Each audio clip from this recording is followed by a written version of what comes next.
या हुसैन या हुसैन या हुसैन। इस कदर इस कौम में हमने तंजीम साजी कर दी, तंजीमें बना दी। मौलवी मौलवियों के खिलाफ बोलें, तंजीमें तंजीमों के खिलाफ बोलें। देखिए शीयत की कुछ रेड लाइंस हैं।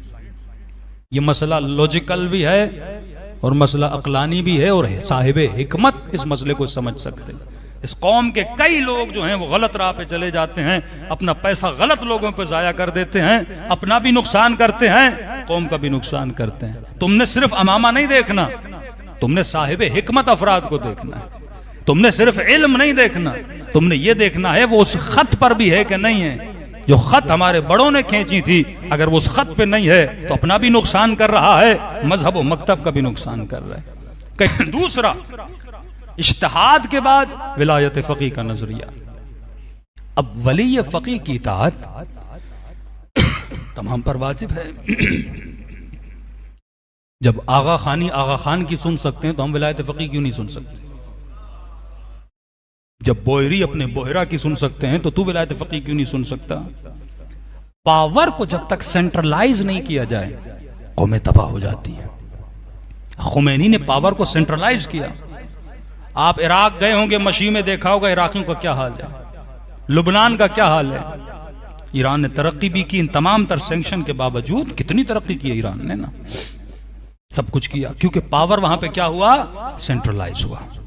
जो कौमें अपने पावर को सेंट्रलाइज करती हैं वो कौमें कामयाब रहती हैं। पाकिस्तान में एक सिस्टम बना, तहरीक फिक्र निफाज जाफरिया, क़ियादत का इंतखाब हुआ। क़ियादत को वेरीफाई कौन करता था? वली फकीह।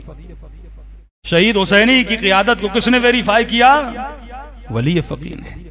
हमें लेंथ और लाइन कहां से लेनी है? वली फकीह से लेनी है। दो सिस्टम है, अगर आप विलायत फकीह को नहीं मानते तो अपने अंदर एक उलमा का गुरु बनाओ जो क़ियादत का क्या करें, इंतखाब करें। जब तक पावर सेंट्रलाइज नहीं होगा शिया बिखरे रहेंगे।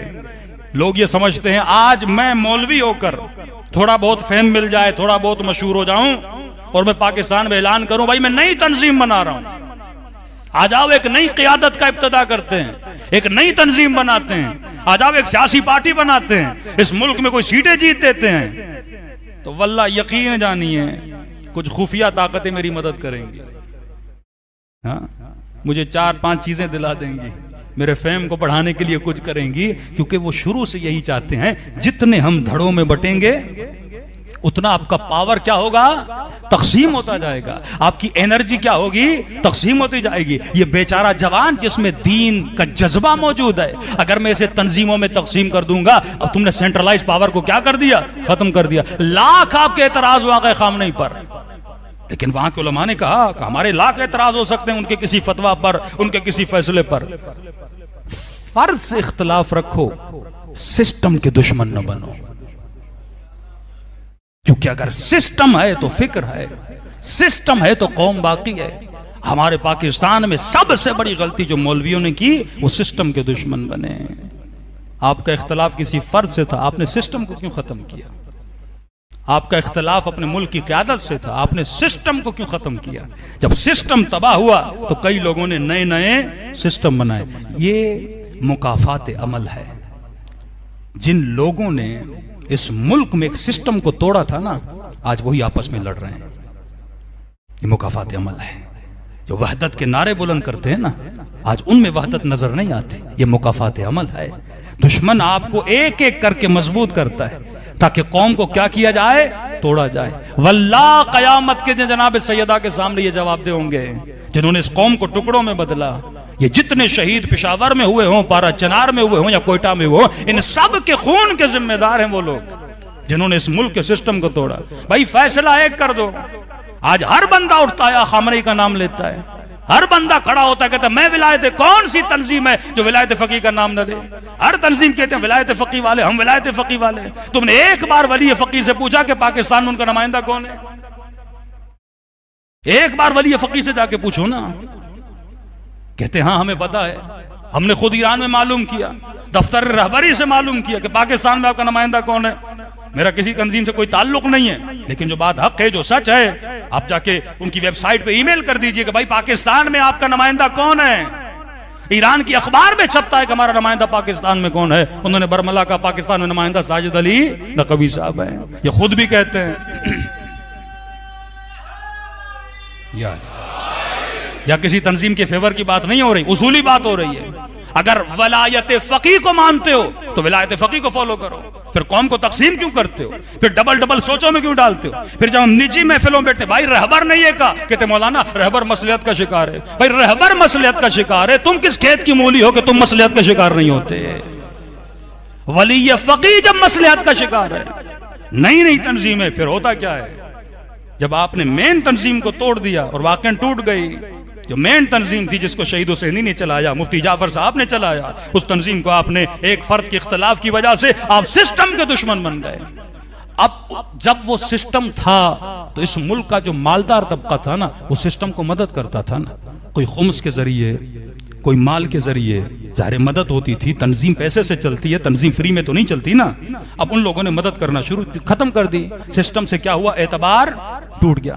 फिर नए नए मौसमी मौलाना आए, फिर पैसा कहां डाइवर्ट हुआ। किसी ने कहा आरिफ काज़मी अच्छा काम कर रहा है, मसलन मुझे पैसा दे दिया। किसी ने कहा फला मौलवी अच्छा काम कर रहा है, उसने उसे पैसा दे दिया। किसी ने कहा वो बड़ा अच्छा शियत के लिए काम कर रहा है, उसने उसे पैसा दे दिया। पैसा क्या हो गया, डिवाइड हो गया। नए नए मनारे क्या हो गए, खड़े होना शुरू हो गए। नई नई तंजीमें क्या हो गई, खड़े होना शुरू हो गए। मेन तंजीम क्या हो गई, कमजोर हो गई। उसका नुकसान दूसरा क्या हुआ, जब तंजीम कमजोर हो गई ना तो जाहिर पैसा नहीं तंजीम के पास ना। अब तंजीम काम कैसे करे, पैसा हो, गाड़ी भी तो पेट्रोल से चलती है ना, तंजीमी भी तो पैसे से चलती है ना। अब लोगों ने मदद करना छोड़ दी, तंजीम खोखली हो गई। फिर उस तंजीम को क्या नुकसान हुआ, कुछ ऐसे अफराद हैं जो रिच होते हैं, जो मालदार होते हैं, उनका फिर उन तंजीमों पर कब्जा होना शुरू हो गया। अब ज़ाहिर तंजीम पैसे से चले, एक बंदा मालदार है, उसी का पैसा पूरी तंजीम में चलेगा। उसने तंजीम को क्या कर लिया, हाईजैक कर लिया। यानी हमने पूरे सिस्टम को क्या कर दिया, तबाह बर्बाद कर दिया। ये अक्ल से फैसला करना है। या बरमला के कौम के सामने बोलो मैं विलायत फकी का मानने वाला नहीं हूं। अगर वली या फकी के मानने वाले हो तो रहबर का अटल फैसला है, पाकिस्तान में एक ही तंजीम चलेगी और एक ही क़यादत चलेगी। अगर रहबर के मानने वाले हो, आज अल्लाह करे इस मुल्क के जो शिया मौलवी हैं उनके अंदर ये अक्ल आ जाए। जो फैसला मुक्तदा सदर ने इराक में किया, पूरी कौम से उसने खत लिख के माजरत मांगी कि मैंने आज जो फैसले किए कौम के नुकसान में किए, मैं सारे फैसलों को वापस लेता हूं और सियासत से अपने पांव को पीछे खींचता हूं। अगर गैरत मिल्ली होगी ना, ये भी एक खत लिख देंगे कौम के नाम कि हमने आज तक 20-25 सालों में इस कौम के साथ जो किया गलत किया। आज हम एक टेबल पे बैठेंगे और रहबर के कहने पर, जो रहबर कहें, जिसे वो कहें, हम उसे मानेंगे। वल्लाह इस कौम में अगर एक क़यादत आ जाए ना, आप शियत का वकार देखिएगा, आप शियत की ताकत देखिएगा। मासूम फरमाते हैं वअतसिमू बिहब्लिल्लाहि जमीआ, जब तक तुम्हारे अंदर वहदत, वहदत का मतलब नहीं सुन्नियों के साथ मिलो, वहदत का मतलब यह है पहले आपस में इकट्ठे हो जाओ। जब तू मजबूत हो जाएगा, दुश्मन तेरा बाल भी भीगा नहीं कर सकता। सलवात पढ़े मोहम्मद वाले मोहम्मद पर।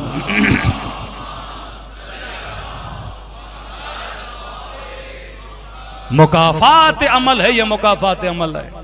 आज से 25 साल पहले 90s में जिन लोगों ने, मौलवियों की पगड़ियां उछाली, उनके नामूस को बदनाम किया, आज आपस में लड़ रहे हैं, आपस में लड़ रहे हैं। बुजुर्ग उलमा कहते हैं हमें हंसी आती है, यही लोग एक वक्त इकट्ठे थे लेकिन आज यही आपस में लड़ रही है। मुकाफात अमल है। जब हुब्बे ज़ात इंसान में आ जाए ना, अली इब्न अबी तालिब ने कौम के लिए, मौला फरमाते हैं मैंने गम के घूंट पिए, रात के अंधेरों में कुएं में सर डाल के अली इब्न अबी तालिब रोते रहे। इमाम हसन का आप नाम तो लेते हैं, हसन इब्न अली के साथ हुआ क्या था? कौम ने अपने रहबर के साथ क्या किया था? कहीं वो हालत तो हम अपने मुल्क में नहीं कर रहे, जब कौम के बच्चे बच्चे को बदतमीज बना दिया जाए। सबसे पहले उलमा के खिलाफ हर्ज आराई इस आलिम तबके ने की कि मौलवी जब मौलवी के खिलाफ जबान बोलता है, ये हसद जो एक मौलवी को मौलवी से होता है कि मतलब मैं कौम का कायद रहूं तो ठीक है, कौम सही है, कोई और कायद रहे तो कौम सही नहीं चलेगी। ये हसद, ये बुग़्ज़, इताअत पाकिस्तान में कम है। ईरानी कौम में कम अज कम, मैं नहीं कहता पूरी कौम में इताअत है, लेकिन कम अज कम ईरान में 10 मिलियन 12 मिलियन ऐसे लोग हैं जो रहबर पे जान देने के लिए तैयार है। और वल्ला ईरान इसी 10-12 मिलियन की वजह से चल रहा है, और न वहां भी अक्सरियत बेदीन लोगों की है। लेकिन ये 12 मिलियन 15 मिलियन ईरान में ऐसे हैं जो अपने रहबर की इताअत करते हैं। कौमों में जब इताअत आती है, इताअत न हो तो अली भी जीती हुई जंग हार जाते हैं। अली जैसा इमाम, जंग सिफीन जीती हुई जंग थी ना।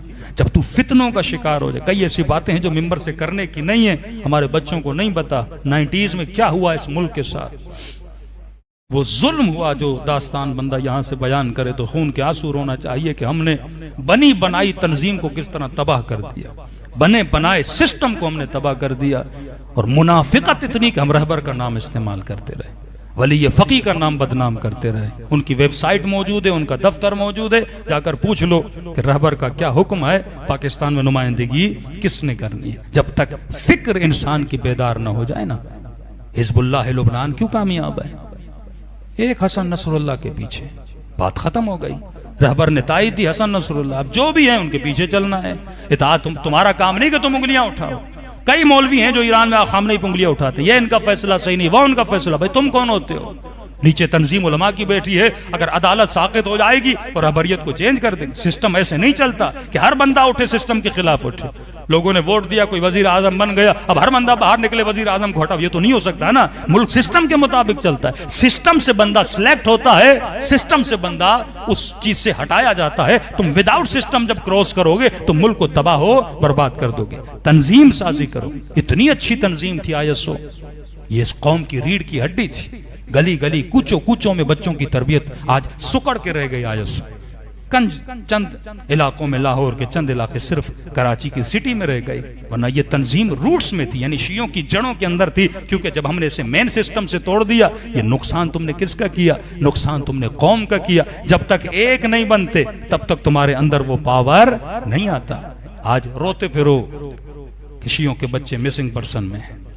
आज माएँ रो रही हैं कि उनके बच्चे 4-4 साल हो गए, 6-6 साल हो गए, कुछ पता नहीं। हाँ, हम कहते हैं जिसने जुर्म किया उसे पकड़ो, लेकिन ये न पता हो कि बच्चा कहां पे है।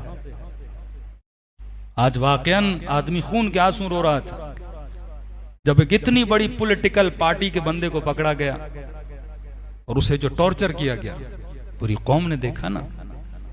इंसान के हसास तरीन उज़्व को टॉर्चर किया गया। तो एक मां रो रही थी, कह रही थी मौलाना 4 साल से मैंने अपने बच्चे को नहीं देखा। लेकिन जब मैंने टीवी पे सुना ना शहबाज गिल के साथ ये हाल हुआ, मैं सोच रही थी मेरे बच्चे के साथ भी ऐसा शायद हुआ हो। हाँ? क्यों ये माएँ ऐसी कमजोर पड़ गई? क्यों इस कौम के बच्चे कमजोर पड़ गए? जब आप में यूनिटी ना हो। कराची में सबसे बदतरीन पार्टी थी MQM, एक दिन में 17-18 लाशें गिरती थी, लेकिन यूनिटी जब थी ना उनमें, वो खबीस एक कॉल करता था, कराची सेकंड्स में बंद हो जाता था। इसे कहते हैं पावर। जुल्म भी अगर यूनाइटेड हो ना, वो अपना पावर दिखाता है। शिया कौम ने कभी इस मुल्क का बुरा सोचा नहीं। जाने हमने दी हैं इस मुल्क में, जितना जुल्म हुआ हमने कभी ये नहीं कहा हम बदला लेंगे, हम भी जाने लेंगे, नहीं, हमेशा वफादारी का इजहार किया। लेकिन फिर भी अगर आप में यूनिटी ना हो, अगर आप में यूनिटी हो, मुल्क का भी फायदा है, कौम का भी फायदा है। नहीं मिलेगा जब कौम को तोड़ा जाता है, जब मुख्तलिफ क़ियादतों में बांटा जाता है। लाख क़ियादतें बना दो, कौम कभी निजात नहीं पाएगी जब तक एक क़ियादत के नीचे जमा नहीं होते। सलवात पढ़े मोहम्मद व आले मोहम्मद।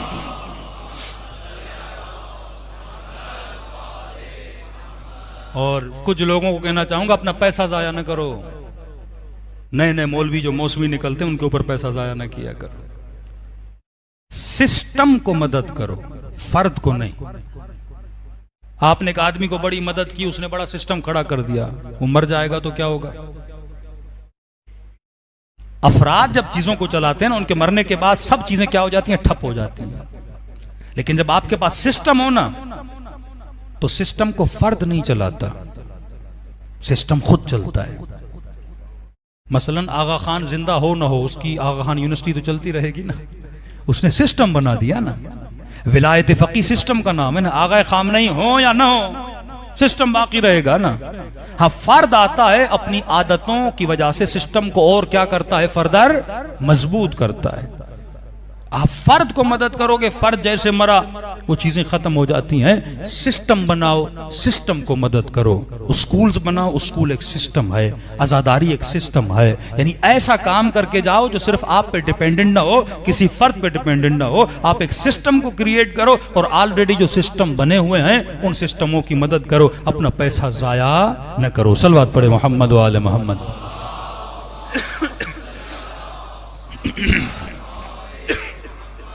मजलूमियत इमाम हसन, नादान लोग वो जुमले इमाम हसन को बोलते थे, अलियाज़ बिल्लाह, ऐ मोमिनों को जलील करने वाले, मुज़िल्लल मोमिनीन, हसन इब्न अली को। नादान लोग थे। आज यही नादानियां इस कौम में हुई जिसकी वजह से हमने पूरी कौम की जड़ों को उखाड़ के रख दिया। आप जिस भी मुल्क में जाएं, वल्लाह ये बाइस खुशी भी है। और इतनी खामियों के बाद भी शिया कौम इस मुल्क में सरवाइव कर रही है, ये इमाम ज़माना का मौजज़ा है। वल्लाह अगर मौला का हाथ ना हो तो हमारा कोई ऐसा अमल नहीं है जिसकी वजह से हम सरवाइव कर सकें। जितने हमले हमारे ऊपर हुए ज़िया के ज़माने से लेकर अब तक, गोलियों से मारा, बमों से मारा, गर्दनों को काटा, टांगों को टुकड़े टुकड़े करके काटा, वो जुल्म किए कि जिसकी मिसाल नहीं मिलती इस कौम, शिया कौम पे जितना जुल्म हुआ। लेकिन अब तक आप सरवाइव कर रहे हो, इमाम ज़माना की दुआ है। लेकिन अगर थोड़ा अमल आ जाए ना, लेंथ इन लाइन पकड़ लो, फिर देखो खुदा कितनी कुव्वत देता है। और इमेज आप क्या दोते? जो मकतबे इल्म के मानने वाले हैं उन पर लाजिम था मुआशरे में इल्म को बांटे ना। हमने इल्म नहीं बांटा, सिर्फ गालम गलोच, सिर्फ जलसों की हद तक, सिर्फ सेमिनार की हद तक। सिर्फ ये था कोई बंदा शहीद हो जाए हम उसकी तस्वीर लगा दे, आज इस शहीद का सेमिनार है, आज मकतबे कासिम सुलेमानी का सेमिनार। भाई तुमने मकतबे कासिम सुलेमानी को समझा कब है? कासिम सुलेमानी के मकतब का मतलब यह है अपने रहबर के कहने पे अपनी जान को कुर्बान करना। तुमने मुल्क के रहबरों को बदनाम कर दिया, तुमने मुल्क की क़यादतों की दाढ़ियों में हाथ डाला, तुमने उनके नामूस पे हाथ डाला, और तुम मकतब कासिम सुलेमानी की बात कर रहे हो। मकतब का मतलब ये इताअत वो हो जो सलमान फारसी की इताअत थी, इताअत वो हो जो मैसम तम्मार की इताअत थी, इताअत वो हो जो जनाबे हुजर की इताअत थी। सर कटा दिया लेकिन अली से दूर न हटे। ये मकतब का काम है कि इताअत के साथ चलो, तस्लीम और मकाम रिजा के साथ अपनी जिंदगी को गुजारो। क्योंकि कौम में तरबियत नहीं थी, हमने कौमों की तरबियत नहीं की, अपने माल को जाया किया, एनर्जी